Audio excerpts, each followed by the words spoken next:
que a gente tem aí esse privilégio, né, de usar aí esse tempinho para a gente conversar das coisas acerca de Jesus, conforme o Cadinho já fez na introdução. É sempre maravilhoso a gente ter essa oportunidade. Vamos aqui colocar o nosso slide que a gente trouxe. A gente acha interessante a gente falar com a visualização. E, gente, não fiquem com dúvidas, com vontade de fazer colocações, que eu sei que a turminha daqui gosta, né, o Cadinho, de participar, então é ótimo essa participação junto com a gente, sabe? Então, que possam mesmo ficar à vontade para participar quando convier, quando tiver alguma situação para ser colocada. Ok?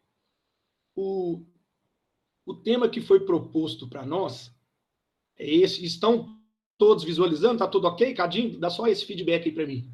Para mim que está ok. Acredito que todo mundo esteja. Tá ok. Então, beleza. Vamos lá. A gente vai conversar acerca da oração dominical. A gente está aí vendo essa figura maravilhosa, né, do Senhor Jesus em postura de oração, e eu não poderia iniciar sem comentar o que vem em termos de primeira impressão quando a gente vê esse termo, né, oração dominical. Eu volto lá no meu estágio de infância, e acredito que deva acontecer isso com todos, porque nós temos pais, talvez avós, ligados ainda ao catolicismo, né? Aquela época de igreja, de tradição, da missa das 7 horas, ou então da missa vespertina, que sempre acontecia, principalmente aos domingos, inclusive aquelas brincadeiras da gente colocar a roupa de ver Deus, que era a roupa da gente ir à missa, né? Então, eu me lembro muito desse período, sabe?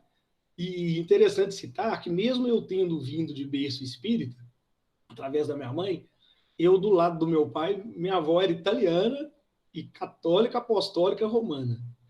Então, imagine se minha avó sonhasse que eu, já aos 8, 10 anos, já estava lendo ali o Livro dos Espíritos. Imagine que complicação que era, né? E é interessante a gente sempre faz esse link com a oração dominical, como sendo aos domingos, aquela tradição da prece, né, e tal, mais voltada para esse dia específico, que seria o domingo. E por que a gente está trazendo isso? Já indo adiante, a gente já pode questionar. Então, tem a ver a questão dominical com o domingo, né? Já que domingo é o dia de descanso para nós, os cristãos. Então, era um dia em que a gente está mais apto a nos recolher, a nos prestarmos à prece, né? A ficarmos mais em sintonia com o alto, que é um dia mais tranquilo. Então, imagine-se dessa forma. Agora, por que foi estipulado domingo? Porque nós espíritas temos sempre posturas críticas, né, acerca das situações. Então, o que a gente pensou que a gente pode conversar sobre essa questão da oração dominical? Constantino, no ano de 325 depois de Cristo, ele mudou o nome para domingo. Por que isso? Porque se a gente for nos lembrar, assim, Constantino foi que fez aquela reforma, que inclusive o Novo Testamento, como nós o temos na forma, né, de hoje que a gente conhece, foi feita através de modificações propostas pelo Constantino aí neste ano. Porque até então era um evangelho diferente, mas que foi modificado segundo conveniências, segundo o momento, né, a essa época. E se a gente for nos lembrar, porque a questão de domingo, a gente vem aqui falando sobre a oração dominical, vem do latim dominicalis, que significa pertencente ao Senhor. Então, apesar da semelhança do domingo com o dominicalis, não é bem isso que quer dizer. Então, oração dominical significa uma oração que vamos nos voltar ao Senhor, que o Senhor é o dono. Então, vamos nos voltar a Ele. Então, porque Constantino então veio, né, e instituiu como o dia do domingo como esse dia principal. Se a gente for voltar lá à época de Jesus, a gente vê sempre, que inclusive até o próprio Cristo, ele mostrando que o dia não era apropriadamente para nos resguardar totalmente, só que não era domingo. Vocês estão lembrados de qual dia que era esse, que era o propício para se resguardar, para se fazer orações, para que a gente pudesse comungar, né, com Deus, ter esse momento de proximidade com o nosso Senhor? Então, não era aos domingos. E interessante que Jesus, mesmo tendo feito ações neste dia, que a gente vai ver a seguir qual é, mas que muitos de vocês já devem ter matado, né, que não é o domingo, mesmo assim, Jesus, ele respeitava essa situação, porque ele sempre afirmava que ele não veio modificar lei nenhuma. Pelo contrário, ele veio dar-lhe seguimento, né? Sempre ele dizia isso. E a gente sabe que pelo judaísmo, né, o dia de descanso e oração para os judeus era o sábado. Então, há inclusive nos 10 mandamentos, que a gente tem a oportunidade de ver lá no Antigo Testamento, o quarto mandamento que foi prescrito lá pela tábua é justamente guardai o dia de sábado. Então, vejam que interessante, né? Que situação. Como é que houve essa mudança para o domingo posterior? A própria palavra sábado, que quer dizer Shabat, como a gente está vendo aí entre parênteses, que é o 7º dia da semana, que é aquele que, como está aí constando lá em Gênesis, né, em toda Gênesis, né, a gente tem a oportunidade de acompanhar ali aquela questão da criação, de Deus e tal, e no capítulo 2, versículos de 1 a 3, a gente vê a conclusão que Deus criou o mundo no 6º dia e descansou no 7º. Esse 7º sugere ser o dia de sábado, que foi instituído como o dia, então, do descanso, do resguardo, da gente realmente ter esse momento de proximidade com Deus. Então, por que, né, foi feito isso por Constantino? Por conveniências. Então, à época, ele achou que era propício realizar essa mudança e instituiu-se essa situação do domingo. O domingo, antes disso, ele se chamava, olha que até esquisito da gente falar isso hoje em dia, só que ele era chamado de primeiro dia. Então, assim, primeira-feira, né? Então, hoje a gente conhece a segunda-feira, terça, quarta e assim por diante. Então, o domingo era a primeira-feira. Constantino realizou essa mudança. E isso que a gente está vendo na tela é uma situação muito interessante, que essa situação toda de Constantino que a gente está comentando e conversando, ela foi prevista pelo profeta Daniel lá no Antigo Testamento também. Vejam que interessante. O profeta Daniel havia dito em Daniel mesmo, né, no capítulo 7, versículo 25. Vocês podem anotar que depois, pensando lá no Antigo Testamento, vocês verão que Daniel previu que haveria uma época em que faria-se essa mudança. E a mudança foi, de fato, processada, né, por Constantino na data que a gente já comentou aí anteriormente. Então, bastante interessante a gente ter essas noções, porque, como a gente brincou, inclusive, no início, sobre essa questão de igreja, né, da gente ir à missa, rezar, da gente nos resguardar, a gente, quando fala da oração dominical, a gente imagina essa oração voltada, que foi estipulada no domingo, mas a situação não é essa. A gente vai ver aqui adiante, que todos já conhecem, com certeza, a oração dominical que Jesus ensinou, né, para os discípulos em determinado momento, e toda a grandiosidade que ela representa. Então, a gente vai conversar mais adiante acerca dessa situação, mas eu achei interessante a gente fazer essa introdução, essas colocações aí que acrescem para a gente, né, para a gente poder aprender aí no dia a dia. Essa lição, gente, o Cadinho geralmente ele tira lições da obra Boa Nova, do espírito de Humberto de Campos. A oração dominical, ela propriamente falando, ela está no capítulo 18 da obra Boa Nova. E no seu início, ela traz uma situação interessante, que a gente vai trazer aqui agora a gravura, e a gente vai entender o porquê, qual relação que tem essa gravura com o que nós estamos tendo a oportunidade de conversar aqui nessa noite. Aqui, aí está a gravura dita. Se se alguém até quisesse colocar e lembrar o que significa essa gravura, para a gente, o Cadinho, não sei se está no chat aí, mas se não, a gente vai comentar aqui. É a cura da sogra de Pedro, ok? Pedro requisita que Jesus vá até a sua casa, que a sua sogra não estava em situações boas. Jesus vai lá e, com essa imposição de mãos, né, ele traz, ele restabelece a saúde da sogra. E nessa situação. Ô, Rodrigo, de repente o seu áudio, o seu microfone ficou ruim. Tá baixo, Cadinho? Agora melhorou. Você recebeu alguma ligação aí por acaso?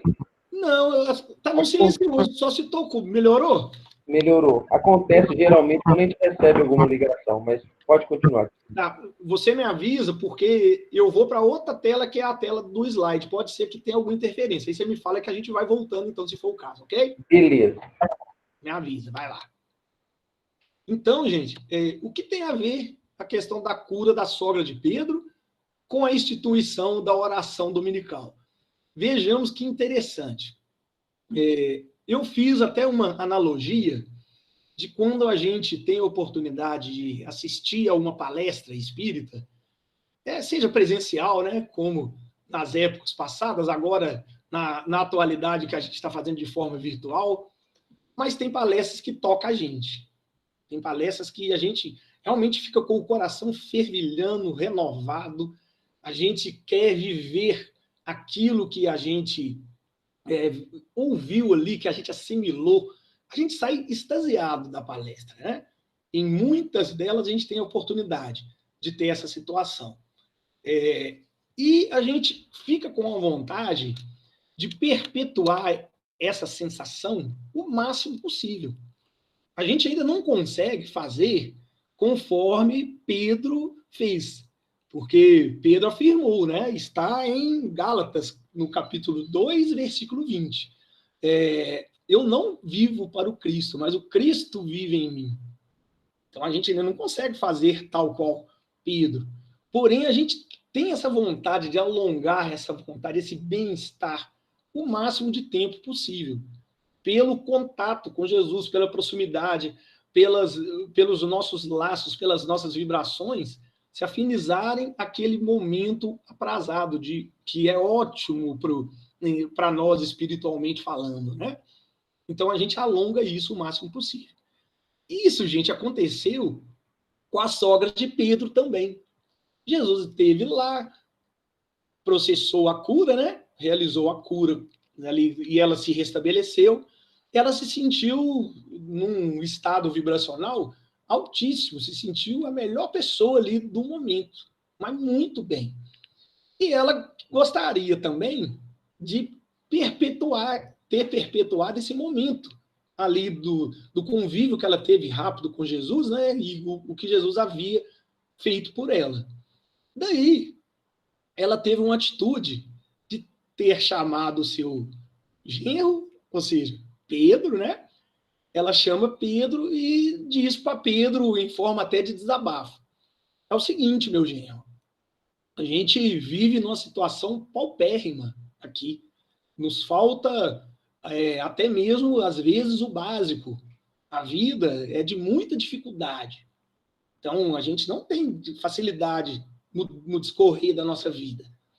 Então, você, como um dos eleitos de Jesus Cristo, que é aquele escolhido do Filho de Deus que viria à Terra para ensinar a humanidade, para ser o rei, você deveria ter uma situação diferenciada. Você deveria ter uma posição de destaque que nós não mais passemos por situações desagradáveis, que vá gerar, inclusive, a falta daquilo que é o básico em termos materiais. Então, houve essa cobrança da parte da sogra de Pedro para com ele. E essa situação, de certa forma, fez com que Pedro ficasse tocado com aquilo. Ele ficou, no primeiro momento, tocado com a situação. Porém, Pedro, ele não iria chegar de forma direta para o mestre Jesus e falar: ó, Jesus, você causou o bem-estar lá para minha sogra, e minha sogra diz que a sensação é boa, e eu quero viver apenas desse jeito, no discorrer da minha jornada toda aqui, porque é direito meu que eu mando com o senhor. Eu acho que não chegaria a tanto, né? Pedro escolhe um momento aprazado, que é o que está representando por essa gravurinha aí, e ele, no meio de conversas, ele sugestiona a Jesus uma situação. E a situação, vamos ver aqui a nossa colinha, vai nos dizer o seguinte: qual a melhor forma de rogar ao Pai? Como poderemos, Jesus, rogar ao Pai para que possamos ter uma melhoria nas nossas vidas? Então, Pedro, de forma sutil, né, chega até o mestre e faz esse questionamento de forma a ver o que Jesus responderia, para ver se ele tinha alguma resposta depois suscetível para passar para sua sogra. Porém, Pedro estava lidando com o mestre, né? com Jesus. Jesus sabia de todas as intenções, de todas as necessidades nossas, todas.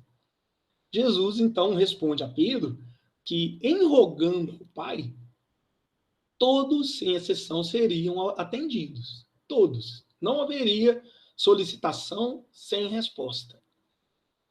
Porém, mais uma vez, Pedro, né, se deixando levar, se deixando escorregar ali pelo momento e pensando apenas no carnal da vida apenas única, ele sugestiona ao mestre: mas será, né, que somos, então, atendidos dessa forma? Será que realmente isso acontece?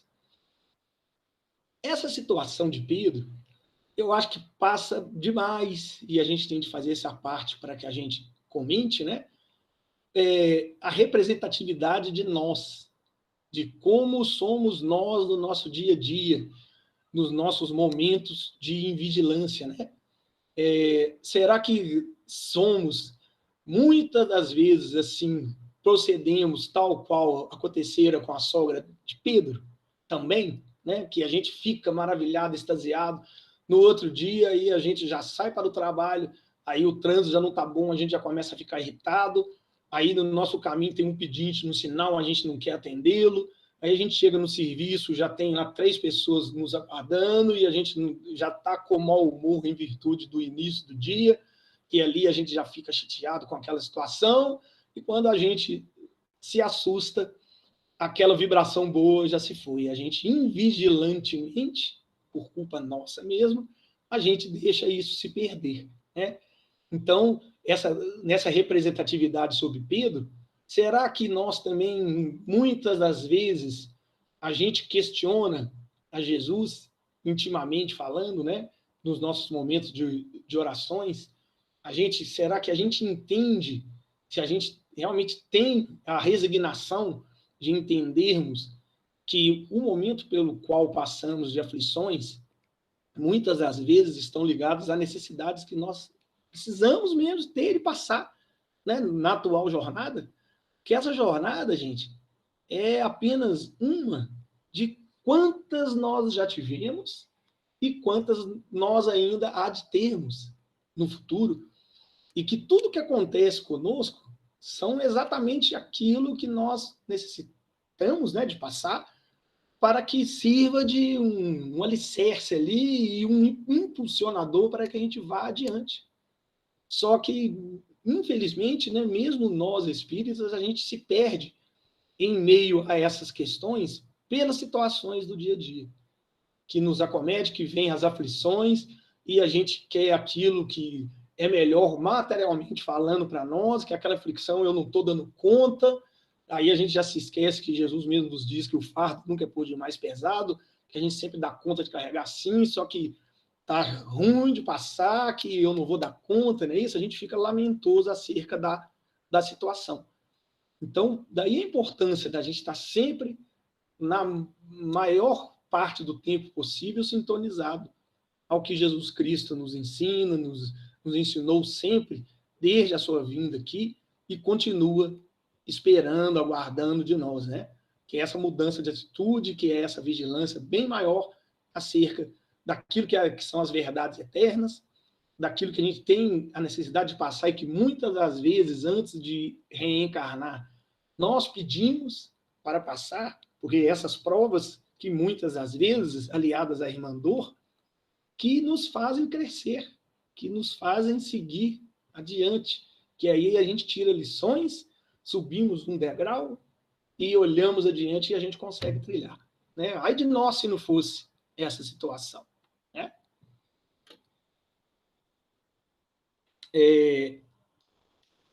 Oração. Aí a gente trouxe aqui esse slide para complementar o que a gente disse, que a oração, gente, então é a comunhão e a sintonia com Deus. É a oportunidade que a gente tem, é o momento, é o mecanismo, o instrumento que nós possuímos, que foi ensinado pelo Mestre Jesus, para que a gente tenha a proximidade com a divindade, né? Com o Criador. E o que é, gente, o Criador? A gente não pode fazer de Deus uma figura antropomorfa, como se fosse nós, seres humanos. Não, longe disso. Deus é tudo. Essa figura eu até trouxe para ilustrar justamente a grandiosidade de Deus, né? O que significa que Deus é tudo, né? E se nós conseguirmos ter essa percepção, realmente é o que a gente até colocou abaixo.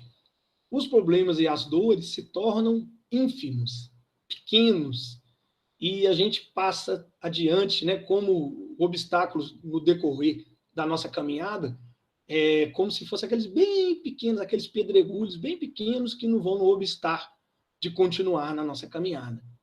Então, se nós tivermos essa percepção, a gente vai seguir adiante com muito mais tranquilidade, com muito mais facilidade. Mas, para isso, a gente tem que ter bastante vigilância, né? Para a gente realmente, como diz na prece, que já já a gente vai conversar acerca dela, que a gente não possa cair em tentação. É isso?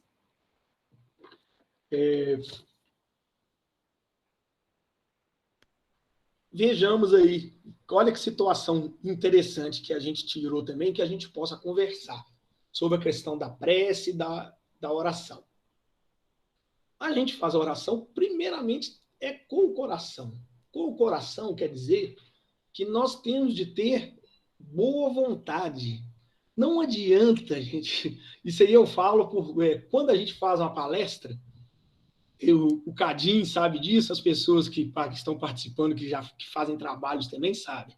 A gente faz primeiramente para nós mesmos, sabe?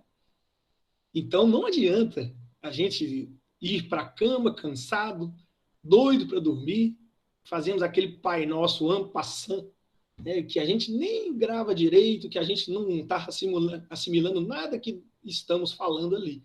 É necessário termos o coração nesse sentido, o sentimento, para que a gente possa realmente partir e realizar a oração. Daí, se isso acontecer, de tanto a gente fazer preces, a gente estar em sintonia com o Criador, a gente está rogando ao Mestre Jesus, aos espíritos amigos que nos cercam, que estão sempre ao nosso lado para nos ajudar, ao nosso anjo de guarda, né? Que também é uma figura importante para que a gente possa nos apoiar aí nas aflições, quando a gente estiver passando algum aperto, a gente recorre a ele, né? Isso vai ser fundamental para que a gente possa partir para a terceira etapa do coração aí, que é a ação. A ação é mais importante do que tudo, não é, gente?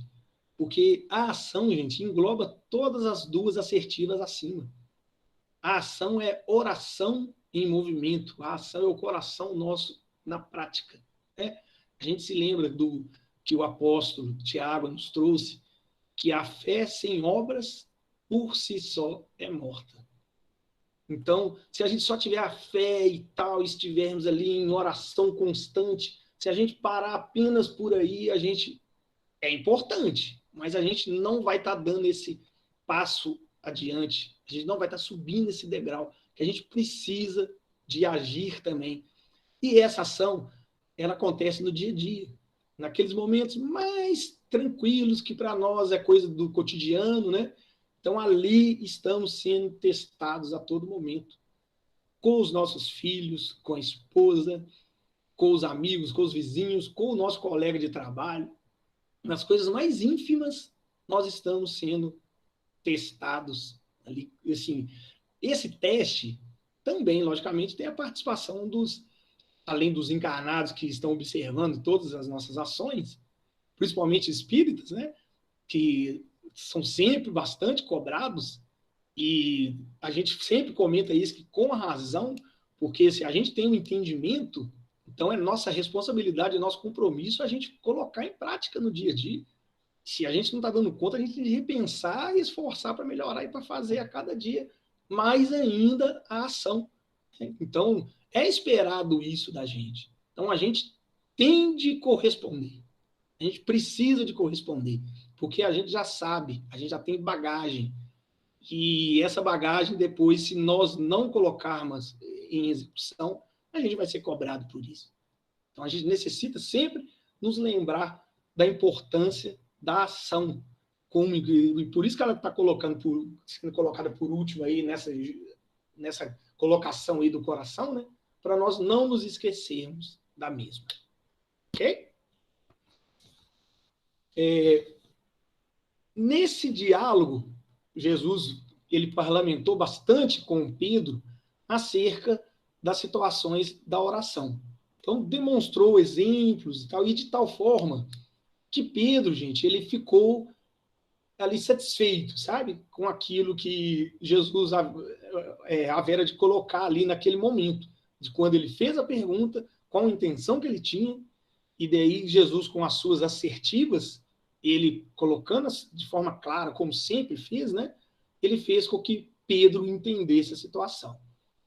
Daí, uma situação até interessante que a gente vai comentar também, que conforme a gente viu no quadro anterior em que Pedro vai inquirir Jesus, estava Pedro não sozinho, estavam todos os discípulos ali reunidos em volta de Jesus, e Jesus parlamenta, começa a ensinar realmente as verdades eternas para eles. Daí, esse Tiago, filho de Alfeu, ele é que vai requisitar. Isso aí, gente, foi dito pelo Humberto de Campos, tá?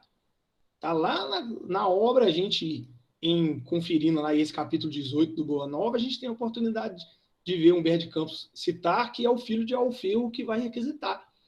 E a gente não pode fazer confusão, porque esse Tiago era um dos 12 discípulos também. Porém, tinha esse Tiago maior e Tiago menor. O Tiago maior era o irmão de João. Era filho de Zebedeu e de Salomé. Então, não era o Tiago maior quem pede ao mestre que fizesse a receita da oração, né? Foi Tiago menor, o filho de Alfeu. Então, é interessante a gente até citar isso, porque a gente vê muito poucas fontes de alguns discípulos, e dentre eles o Tiago menor. A gente não tem muitas coisas a pesquisar sobre essa figura, né? Sobre esse discípulo do mestre. E, nesse momento, Humberto de Campos nos traz quem que foi realmente essa figura do Tiago menor, quem requisita Jesus, né, que os ensinassem a orar. E bastante interessante a situação, porque Jesus havia prescrito tudo concernente à forma de orar, como eles deveriam fazer, se prestar, quais eram os interesses que deveriam ser os espirituais, e não aqueles interesses imediatos, né? E os interesses que a matéria requisita, que não era dessa forma. E Tiago, então, de forma brilhante, ele fala, mestre, então ensina-nos, né? Por que não você mesmo fazer para nós?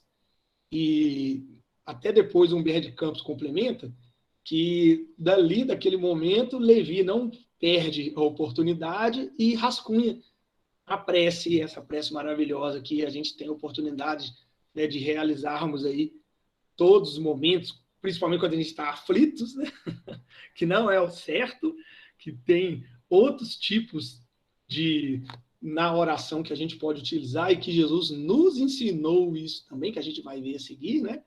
Mas que a gente tem como base para nós, que inclusive, não só onde que a gente colocou grafando aí, que está a prece, gente, do Pai Nosso, em Mateus, capítulo 6, versículos de 9 a 13.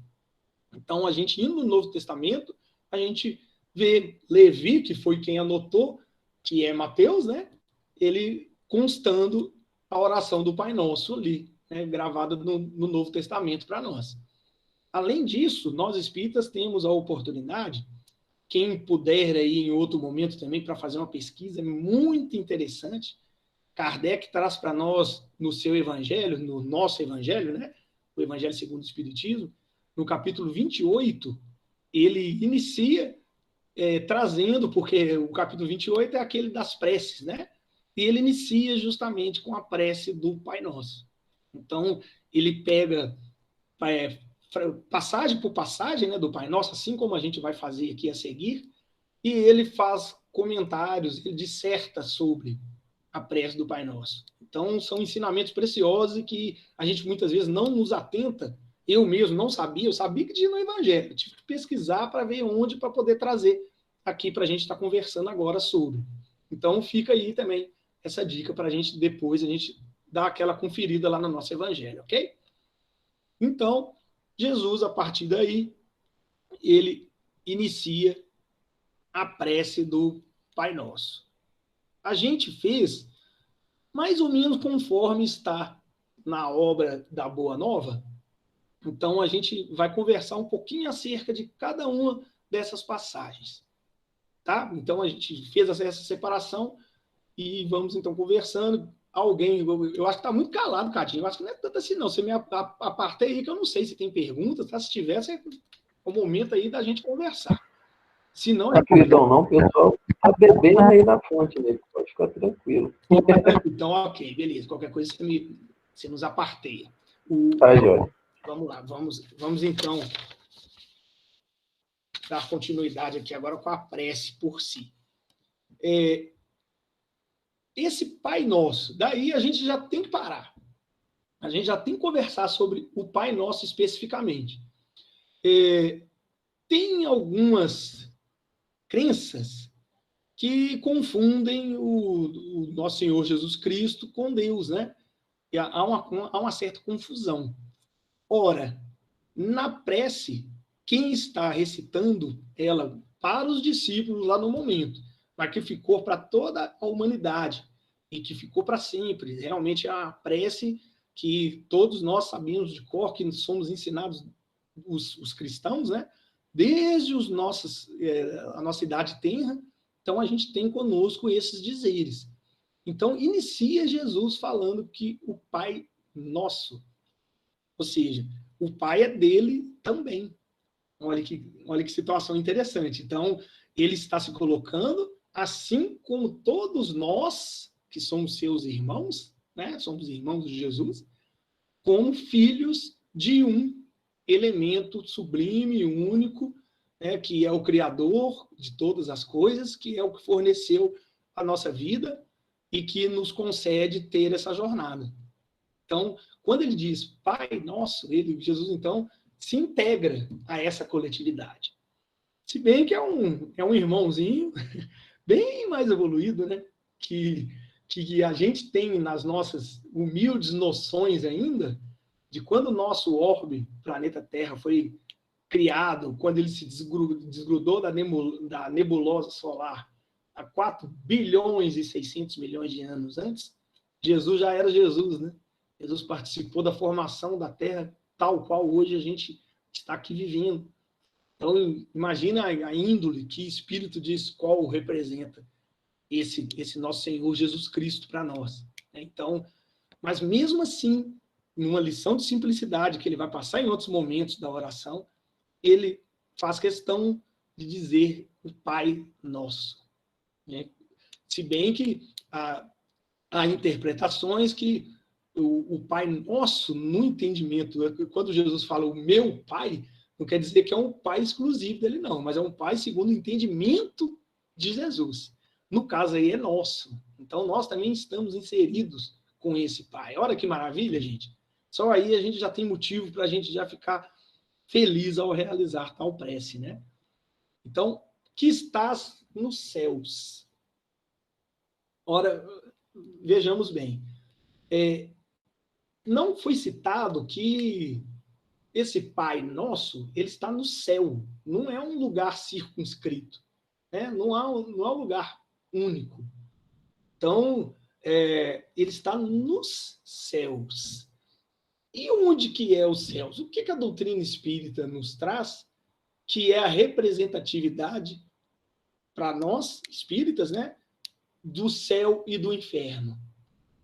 Nós mesmos, dentro de nós, nosso estado íntimo de alma, não é isso? Então, Pai nosso que estás nos céus, todos nós temos a sementinha divina em nós.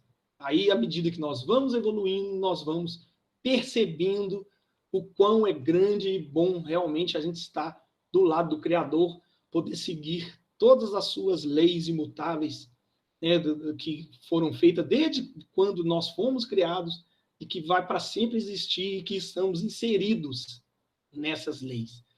Então, ele está nos céus, está dentro da gente. Nós temos o potencial de extravasar essa noção da divindade e, a partir daí, a gente ter os nossos objetivos atingidos. Vejam que profundo, né? Que legal a gente pensar dessa forma, né, gente? Do Pai que estás nos céus, os céus, então, ele é íntimo, ele é nosso. Santificado seja o teu nome.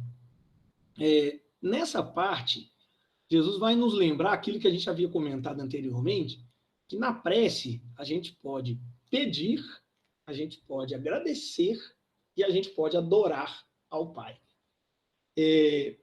Se for por nós, a gente pede mais de 90%, a gente pode falar, né? Quando a gente faz o Pai Nosso ali, aquele com um sentimento maior, é porque a gente está apertado por algum motivo. Muito raramente a gente se lembra, quando a gente está feliz ali, santificado seja o vosso nome, ó Pai, né? Naquela alegria e poder se rejubilar, né, com o Mestre, que a gente possa fazer isso, se a gente não está fazendo ainda. E igual eu falei aqui, sempre a palestra para nós primeiramente. Então, Rodrigo, toma cuidado, fique esperto quanto a isso. Lembrai-nos, né, de santificar sempre o nome do Pai, essa forma de adoração, que isso é muito importante da gente fazer.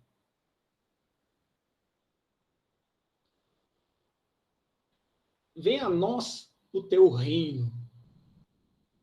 Então, ele está nos céus e a gente está pedindo que venha a nós o teu reino. Então, por que nós não vamos até o reino de Deus? Porque Jesus disse que o reino dele que tem de vir até nós. Eu me lembrei na hora que aí a gente pode até fazer o exemplo do próprio Cristo, sabe?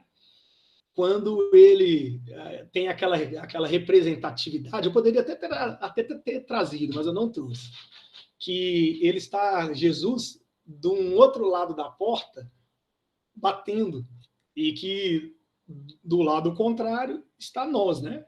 E que cabe a nós a abertura dessa porta. Então, nós que temos de ter a iniciativa de ter acesso às verdades crísticas, às verdades, então, de Deus e suas leis imutáveis.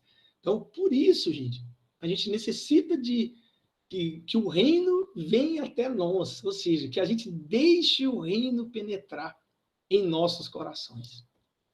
A gente, em fazendo isso, a gente vai estar entendendo, né, Deus, as suas leis, aí vem a resignação, vem o entendimento das provações variadas que nós passamos e que temos oportunidade de ter, né, no nosso dia a dia, dessas aflições, igual ensinou a Maria, mãe de Jesus, que passa-se todos os momentos de aflições, passa-se também todos os momentos felizes, mas cabe a nós sublimarmos os momentos felizes, aprendermos com ele. E o que são os momentos felizes?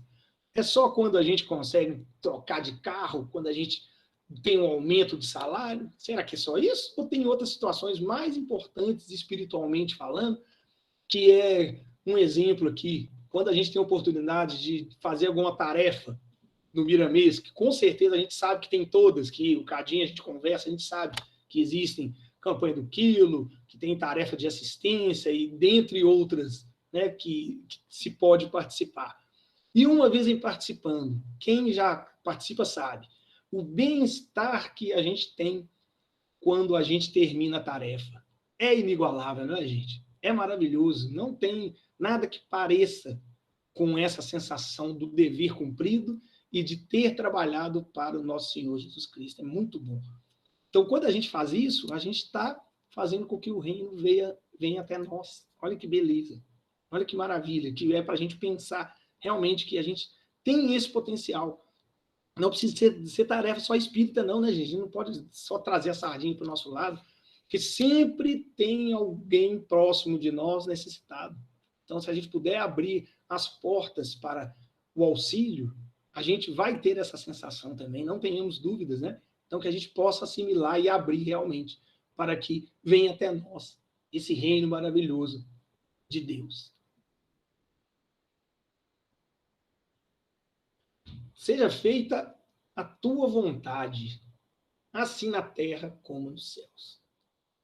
Então, né, nessa parte, a gente está levando, jogando, né, como Deus realmente, que é o certo, né, que decide os desígnios, né, da vontade ser feita através das suas mãos. Porém, como a gente disse, as leis de Deus são imutáveis, já foram feitas desde quando a gente foi formado, né, como espíritos dotados de raciocínio, de mente para poder pensar, dentre essas todas as situações.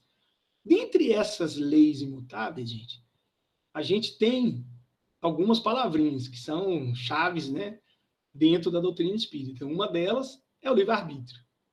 Então, Deus nos deu o livre-arbítrio. Então, com o livre-arbítrio, eu posso opinar e fazer o que eu quiser, né? Eu tenho poder de decisão sobre os meus atos. Porém, também existem as leis de causa e efeito. Então, tudo que for consequência do meu livre-arbítrio vão ser causas que terão efeitos conforme as minhas atitudes que foram exercidas através do livre-arbítrio. Se forem boas, então ótimo, eu vou usufruir realmente das leis de Deus, vou ficar ótimo por dentro, como a gente teve a oportunidade de citar. Se não foram, aí a gente já começa a ficar inquieto, a gente sabe que o caminho não foi o melhor tomado, e daí a gente precisa de retomar, porque há um desvio das leis imutáveis. E quando a gente se desvia, a gente precisa de retomar o caminho. E essa retomada se dará de uma forma ou de outra. Mesmo que seja, se não for pela escola de aprendizado, né, através do esforço, da boa vontade, vai ser através da nossa irmã dor. Porque a gente precisa de evoluir e de nos retomar na caminhada dentro das leis imutáveis. Então, essa seja feita a tua vontade, é dentro das leis imutáveis, conforme a gente está falando. E é na terra como nos céus. Não há local específico. Então, somos sempre dotados desse potencial e que a gente possa saber utilizá-los.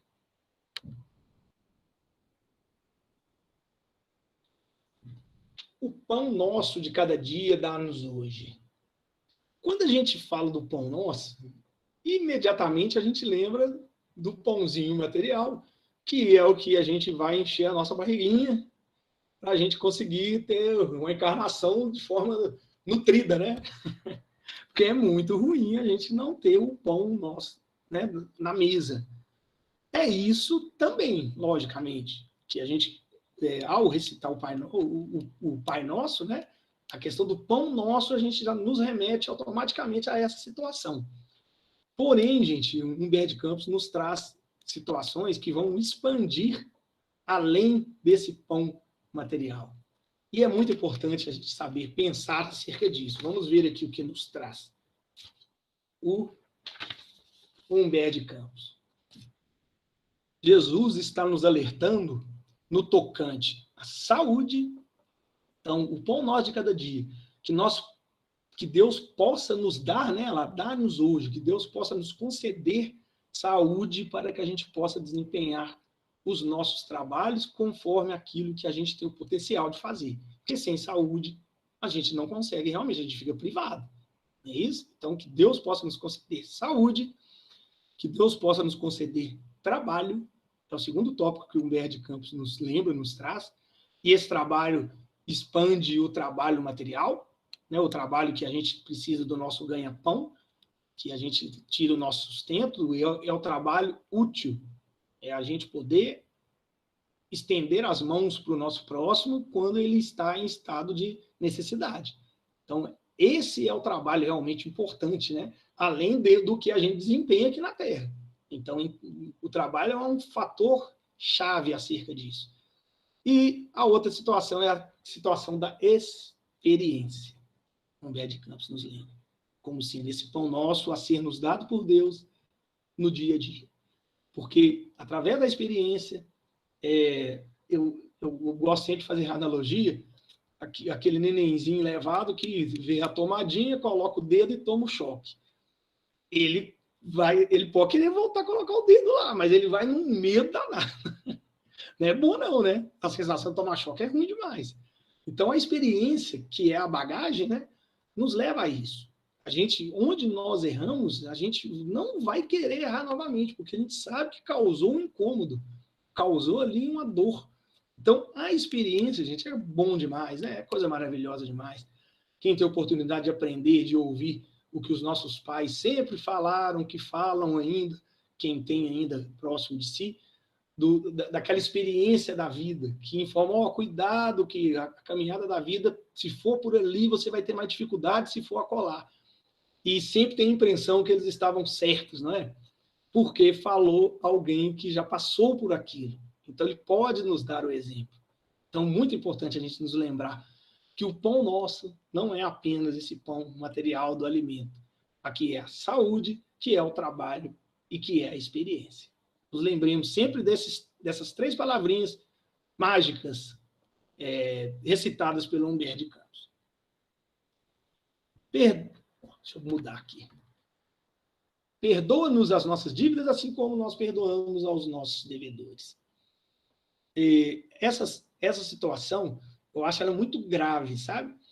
Porque a gente, se não estivermos fazendo no dia a dia, ao realizar, a gente está sendo até hipócrita, não é verdade?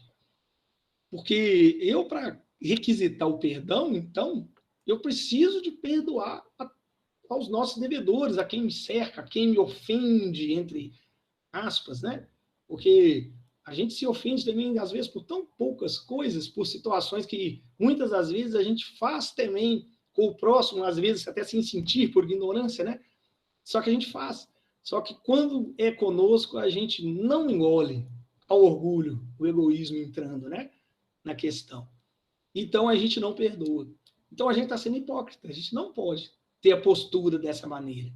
A gente precisa de enxergar diferentemente para que, quando chegar no momento da oração, a gente realmente possa pleitear o perdão por parte da divindade. Até porque Deus não é vingativo, cruel, que não vai nos perdoar se nós não nos perdoarmos. A gente tem isso dentro da gente, né? É íntimo, é intrínseco. Então, se nós não perdoarmos, a gente sabe instintivamente, até quase, que nós também ainda não estamos quites com a providência divina. A gente precisa lançar algo mais, para que aí sim a gente possa trilhar no dia a dia com a consciência tranquila, leve e solta, né? A gente trouxe, nesse caso, a gente se lembrou do exemplo de Divaldo, que o Divaldo traz para nós, muitos devem conhecer, mas ele se encaixa nessa questão aqui. Que o Divaldo, com a mediunidade maravilhosa dele, desde a infância, né? Ele teve a oportunidade de, aos 8 anos, conhecer um espírito obsessor dele que o Divaldo intitulava como sendo de máscara de ferro. O espírito obsessor do Divaldo. E esse espírito, ele não perdoava Divaldo de forma nenhuma. Ele obsidiava, ficava sempre próximo, vigiando todos os passos que Divaldo dava. Ao largo de 30 anos, se sucedeu dessa forma. Daí, um belo dia, depois, passados esses 30 anos aí, que a gente está citando, bate-se na porta da casa de Divaldo e tem um cesto com um nenenzinho. O Divaldo pega e abarca esse neném, leva para dentro da casa e, a partir daquele momento, ele toma conta do bebê. Ele adota, né, o bebê. E, numa primeira oportunidade, o espírito da máscara de ferro, ele se apresenta para Divaldo e fala: oh, você está livre da minha intercessão a partir de hoje.